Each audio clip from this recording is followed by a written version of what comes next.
Welcome to FPL Selection. Another quick turnaround for Game Week 15, so let's take a look at how the team is shaping up. But first, a quick look at how we got on in Game Week 14. So a total score of 65 points meant a rank drop to just outside the top 1000. So it was only a drop of 200 places, so no big disaster there. Probably just the difference between captaining Palmer instead of Salah. No transfers made going into this week. None of my targets dropped in price, so I decided just to go ahead with Greaves in the team and ended up with Van den Berg on the pitch as well with Gabriel's injury. So 1 pointer each from those guys, and yeah, not really sure what I'm going to do with the defence at the moment. So the stars this week were Salah with 18 points. So nothing really more to say about Salah, really, just continuing his incredible form, 2 goals and an assist. He's already 1 goal away from his total for the whole of last season, which I thought was an incredible stat to see. I just genuinely thought it was going to be a bit tighter against Newcastle. I wasn't expecting him to get much more than, a goal, maybe an assist. But yeah, he's so sharp this season, and yeah, just showed again what a quality player he is. Even hit the post with another chance he had, so it could have been even more. Yeah, just brilliant start to the season from him. Then we had Palmer with 14 points as captain. It's very unlucky actually just to get the 1 goal, although the goal was very lucky with Nkunku scuffing his finish, but I think on another day he could have easily had several returns there as he was involved in everything as usual, so yeah, no worries there. I don't think it was a bad decision against Southampton. You had to go for Palmer really, but yeah, at least he got the 1 goal, so can't complain too much there. Then Ollie Watkins with 12 points. Finally, the patience paid off. Actually had quite a few chances in the game and could have been more than just the goal and the assist there. The penalty was a little bit fortunate, but just glad to see that he could very well be Villa's penalty taker now, with Tielemans, Rodgers and McGinn all on the pitch when he took it. So yeah, let's see, that might be a nice string to add to his bow there if he is on those now. So yeah, that was the game week. So let's move on to game week 15. So I have 3 transfers going into this week. As I said earlier, didn't see any options at 4.3 for the defence that I fancied for the long term, and didn't get any price drops on the few I was looking at. So I've got the 3 transfers this week. I'm still not seeing anyone that's really standing out. I mean, Dunk, I would love the price drop. That would just solve everything for me, but I just can't see it happening now, especially after we played 90 minutes there against Fulham. So yeah, it's looking like I might just play my cheaper defenders again, especially if Gabriel misses out. It will be a Van den Berg and Greaves appearance, probably 1 pointers again, but yeah, I think I'm just going to stay patient. If I don't get any of the price drops, I think 4 transfers, there'll be plenty there, especially if Gabriel does become a longer problem. I am potentially looking at juggling my Arsenal defenders around. Potentially, I'd like to have 2 defenders rather than Raya, just simply seeing the set pieces the last couple of games. I watched the United game closely as a United fan, and they've got so many different routines. They just continually get chances. Now, United are certainly nowhere near the best at defending set pieces. We have been practicing them. We've seen before the games United have been practicing them, so they have been paying attention to it. But yeah, you just couldn't stop the Arsenal players getting the chances, and it could have been more than just the 2 goals, to be honest. So I would love to have a Gabriel Saliba double up, or potentially Timber if I'm short on funds, but yeah, I think we'll probably roll the transfer this week and yeah, reassess after the weekend, especially with Mbumo as well. He's really starting to test my patience already after 2 games of nothing, so yeah, we'll see how we look from there. But yeah, it is tricky with just the 4.3 budget, so yeah, we'll see where we end up. And certainly Todibo's off the table anyway from the last video. West Ham looked terrible, he didn't start, so yeah, the only way I'll end up going to West Ham is if there's a new manager coming in, which try and take advantage of a new manager bounce.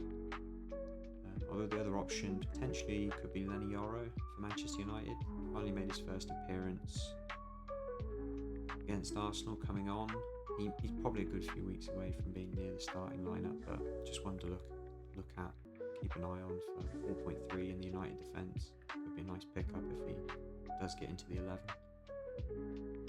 So yeah, going into this week, hopefully we've got the Arsenal double up.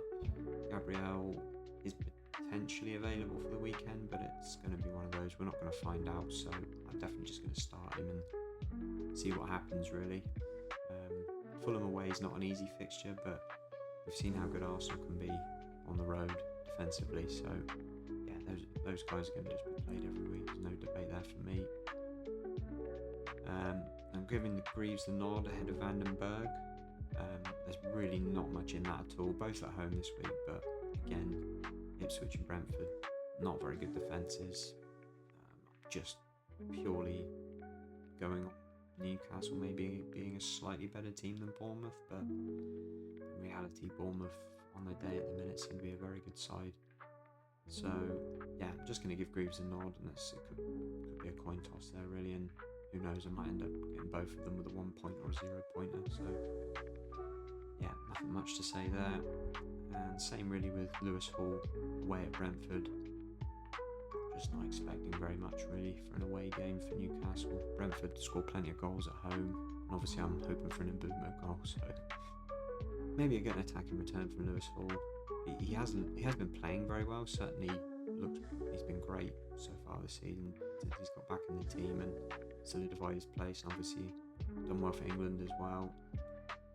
Yeah, but just can't see very much, especially after the Liverpool game in midweek. You can imagine Newcastle players being a little bit tired, and Howe's not one to rotate too many, so yeah, no high expectations there, but I guess that's the case with all the budget defenders.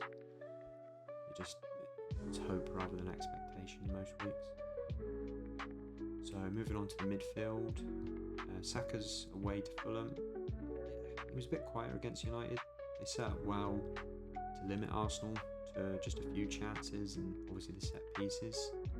He did have a great chance to score in the game, and it was Onana with a great save managed to read that he was going to go to the near post, but yeah, his corners were absolutely brilliant. They were so accurate every time, and he found Partey at the back post for the second goal, which he put back across for Saliba.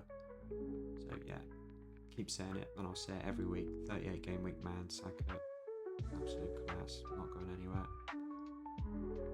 Probably not in the conversation for captaincy for me, and that's purely just because I think Salah and Palmer are just a level above him at the moment. But that's more just because I think they're more likely to score the goals. Saka, I just always think he's more likely to get the assist, but as we've seen, he's very explosive, so yeah, probably wrong there, to be honest, to not put him on the same level, but yeah, glad to have him anyway. And Salah up next. Again, not much to say about him, what I've already said in the last few weeks. Incredible start to the season, double digits every week. Yeah, he's just absolute must-have. I think Everton away is a tricky fixture though. It was certainly tricky to call. I can either see it being a really tight game where Everton set up nicely and try to limit Liverpool, which they have done in the recent past. I think they did win the home game last season against Liverpool. Obviously a different manager at Liverpool now, so maybe we'll have the solutions if it is a tricky game for them. But I did say it last week, and I'm probably going to be wrong again, but I just think the ceiling for Salah is a little bit lower against Everton away. It is the last derby at Goodison Park as well, so you know there's a big occasion. Who knows, Liverpool might turn up and absolutely destroy them, especially if they get an early goal. It could be a potential hide-in, but I'm probably gonna have the vice captaincy on for Salah again this week, but I wouldn't be surprised if he's the highest scorer again, because yeah, he seems unstoppable at the minute, and yeah, I'd never fancy Mikolenko to be able to stop him, to be honest. Next up, Bruno Fernandes, Forest at home. I mean, Forest have been very good defensively this season. I know they did lose fairly comfortably to City in midweek, but yeah, they just Nuno's always been a manager that knows how to set up a team to be difficult to break down, and United are just very uncertain at the moment what United are going to be. There's been a lot of rotation. I mean, Bruno has played all the games and most of the minutes so far under Amorim, but it's difficult to know if he's going to play in the deeper role, if he's going to play in number 10. It's very much up in the air at the moment with all the rotations, so I'm not super optimistic on a big return here, but yeah, I mean, it's Bruno Fernandes, he's always capable in every game, so yeah, very happy to keep him for the long term, and yeah, I'm sure he'll tick along nicely. So Bumo disappointed again against Aston Villa, 0 XG in the game. He's just not getting into the same positions he was earlier in the season when I was looking to buy him. And yeah, it's a little bit worrying. It might have been a mistake. Maybe I should have watched a few more Brentford games before bringing him in. I did bring him in purely on the early season form, and I was just expecting him to come back into form as it usually is their talisman, but it seems like they've got Sharda's been scoring a few goals, and obviously Visa has for most of the season, so yeah, it just seems to be a little wider, a little deeper, and he's not in and around the box every time they're on the attack. So I'm going to give him the next 2 games, I think, Newcastle home, Chelsea away, and just kind of hoping he'll get something on the counter-attack, maybe even just having a few shots, and might just give me that encouragement to keep him. But he's definitely on the chopping block at the moment, and he could have been a mistake, I think. Could have been a mistake, so yeah, we'll see how we go with Mbeumo. And Parma is away to Spurs on Sunday. Chelsea have had the extra day's rest. Spurs playing Thursday night, so I'm very bullish on Chelsea scoring a few goals there away at Tottenham, especially if Van de Ven and Romero are not back for the weekend. Also, it looked like Ben Davies went off with an injury so in the Bournemouth game, so they could be down to the bare bones. They've had 1 day less of rest, and obviously Chelsea rotated the side a fair bit for the midweek game as well, so yeah, I'm a little bit worried for Spurs there. Jackson had a full rest as well, so he's going to be very motivated for this one, and Palmer is the most likely to provide him with all the through balls, so I'm looking at Palmer as the captain again this week. I did decide a couple of weeks ago that I would go with Palmer for 3 weeks in a row. I like doing that because sometimes you'll miss the hauls if you don't, in the unexpected games. So sometimes I like to see if there's a few good fixtures, just keep captaining the same player for those few weeks, especially when it's a quality player like Palmer or Salah maybe, which I did it with Salah earlier in the season. And then sometimes you'll catch those unexpected hauls against the better teams, even if they've blanked against a weaker team. So yeah, I can see that Spurs game being a nice one for Chelsea, and I'm going to go with Palmer again, I think, on the captaincy. Next up, the forwards. So João Pedro, Leicester away. So Pedro picked up an assist in the game against Fulham. Very surprised with the loss there for Brighton. There's a couple of late goals there that finished the game off, with Fulham winning at home. I mean, Fulham are a decent side, but I just think Brighton have the talent there that they really could be well in the top 6 by the end of the season. Pedro is obviously the main man for them. He did play 80 minutes, so I'm a little bit worried he might be on the bench for that one. But even if he comes on for 20 to 30 minutes, which he generally will do if he's on the bench, yeah, he's always got the potential to pick up returns, as we saw against City a few weeks ago. And Leicester away, I mean, Van Nistelrooy's been quite an attacking coach, certainly at PSV in his short time as United caretaker, so I can't see Leicester miraculously becoming a great defensive team. I think they're more likely to attack and try and get the goals, so yeah, I can see goals in that game, and yeah, Pedro's always involved, so yeah, I can see at least one return there. Then Ollie Watkins with Southampton at home. It could be another captaincy option this week. I generally don't like captaining strikers personally, but he could be a good option this week. Southampton obviously very, very leaky, and Watkins got his goal in midweek, came off fairly early, so should start this one, you would imagine. He is their main man generally, and hopefully he's on penalties now as well after taking the one in midweek. So yeah, you can only see goals there for Villa and a comfortable win. So you imagine Watkins should get something from that game. Just hoping he gets something before getting taken off early. But yeah, definitely expecting something there from Watkins, and hopefully this will see a nice upturn in form for the Christmas period. Nice little differential as well, as most people seem to be avoiding him at the moment.